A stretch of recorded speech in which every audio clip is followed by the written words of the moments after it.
Se essa retrospectiva não te deixar pelo menos com a pulga atrás da orelha, meu amigo, então a verdade não te interessa. Em 2014 é preso o doleiro Alberto Youssef na Operação Lava Jato e começa a delatar as entranhas do maior esquema de corrupção da história, não do Brasil, do planeta.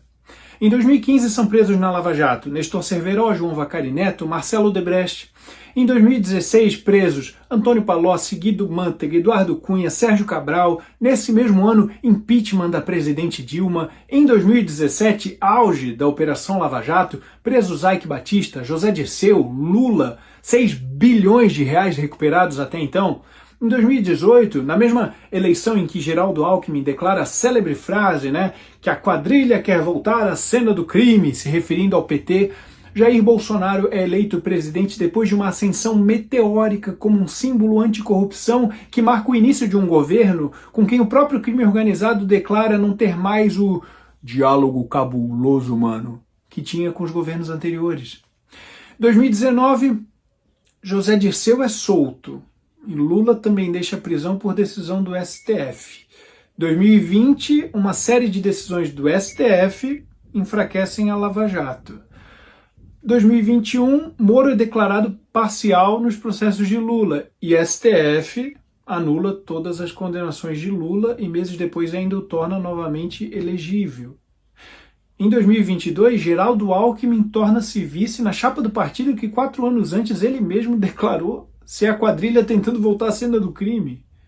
Durante a campanha eleitoral também ficou proibido ligar a imagem de Lula com Nicolás Maduro, apesar da conhecida amizade de longa data. Foi proibido também chamá-lo de ex-presidiário ou ex-condenado, apesar dele haver sido condenado e preso. E jornais e emissoras foram censurados ou multados por suas críticas a Lula. Todas as decisões tomadas pelo TSE, presidido por um ministro do STF. E o homem que poucos anos antes estava preso por corrupção venceu a eleição. 2023 começa com a prisão de centenas de manifestantes por tentativa de um golpe sem armas, sem exército, em uma invasão a instituições vazias. Deltan Dallagnol, ex-coordenador da Lava Jato, tem seu mandato cassado como deputado federal. Sérgio Cabral volta a morar na sua cobertura no Leblon, depois de ser solto no final do ano anterior pelo STF, numa progressão de seus mais de 400 anos de pena.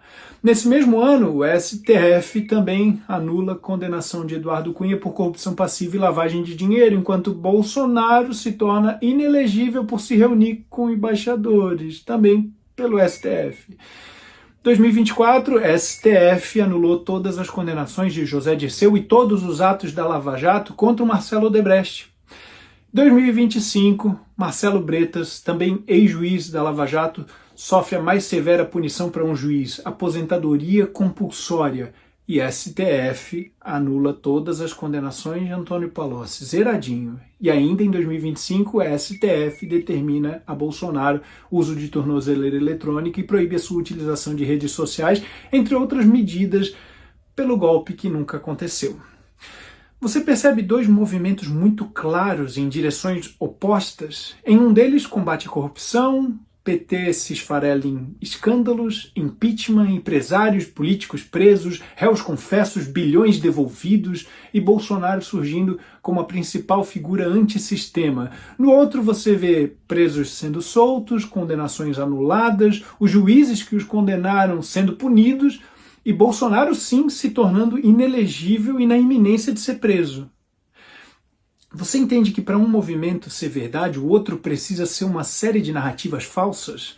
Ou o Bolsonaro era mesmo a peça antissistema, a pedra no sapato, que representa o movimento anticorrupção que deixou muita gente chateada, afinal só no Petrolão são 40 bilhões de reais, e que fez o sistema fazer o que fosse necessário, se reorganizar para retomar o controle, inclusive tirar o homem da prisão e colocá-lo na cadeira da presidência?